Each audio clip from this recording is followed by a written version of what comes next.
Test ও ওয়ানডেতে ধারাবাহিকতা রাখতে টি-20তেও বেশি সিরিয়াস হতে চান না মেহেদী মিরাজ। তবে যে কোনো ফরম্যাটে জাতীয় দলের সুযোগ পেলে সর্বোচ্চ দিতে মুখিয়ে থাকেন। পিএসএল-এ লাহোর কালান্দার্সের হয়ে খেলতে যাওয়ার আগে লক্ষ্যের কথা জানিয়েছেন মিরাজ। এই ঈদে জামা জুতো অ্যাক্সেসরিজের ডিসকাউন্ট।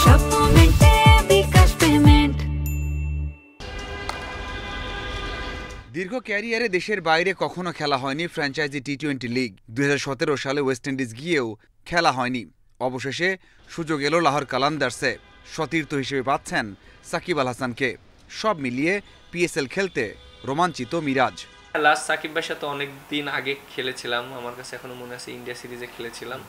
আর অনেকদিন পর দেখা হবে, আবার একসাথে খেলা হবে, মাঠে প্র্যাকটিস হবে। সো এটা অবশ্যই ভালো লাগার বিষয়। অবশ্যই ভালো লাগার বিষয়, যেহেতু ওরা আমাকে পিক করেছে। আর যেহেতু খেলাটা কোয়ার্টার ফাইনাল খেলা, আমার কাছে মনে হয় এখানে অপরচুনিটি বেশি থাকবে। এমন এক সময় সুযোগ এলো যখন জাতীয় দলের টি-20 থেকে বাদ পড়েছেন। এই ফরম্যাট নিয়ে আগ্রহ কম, এমনটা শোনা গেছে আগেও। অবশেষে মুখ খুললেন, জানালেন সত্যটা। বললেন টেস্ট ও ওয়ানডেতে বেশি ফোকাস তার। 3 ফরম্যাটই একই সাথে আগাতে হবে এরকম নট নেসেসারি। 2টা ফরম্যাট যদি ভালো যায়, আবার একটা ফরম্যাট যদি মোটামুটি খেলা যায়, এটা আমার কাছে মনে হয়। আর টি-20 যেটা বললেন যে আমি যে অনেক বেশি ফোকাস দেই এরকমও কোনো কিছু না। আমি মনে করি যে হ্যাঁ, আমি যদি টি-20 খেলার অপরচুনিটি থাকে আমি খেলবো, পারফর্ম করার অপরচুনিটি থাকলে করব।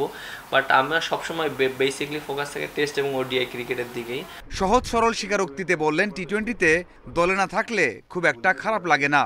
সব সময় চেষ্টা করেন সেরাটা দিতে। তাতে সুযোগ আসলে করতে চান উপভোগ। ওইরকম বেশি খারাপ লাগে না, কারণ লাস্ট 8 বছর ধরে এরকমই হচ্ছে। অনেকবার ঢুকেছি, অনেকবার বাদ পড়েছি, অনেকবার ঢুকেছি, অনেকবার বাদ পড়েছি। এর জন্য ওই খারাপ লাগাটা বেশি নয়। বাট তারপরও মাঝে মাঝে মনে হয় যে না, খেলতে পারলে তো ভালোই লাগে, কারণ সবাই তো চায় সব ফরম্যাট খেলার জন্য। লাহোরে দারুণ স্মৃতি আছে, অনার্স বোর্ডে নামও আছে। সেই আত্মবিশ্বাস কাজে লাগিয়ে দারুণ কিছু করতে চান পিএসএল-এ। প্রস্তুতির জন্য পাচ্ছেন মাত্র একদিন। Mazharul Islam, independent news.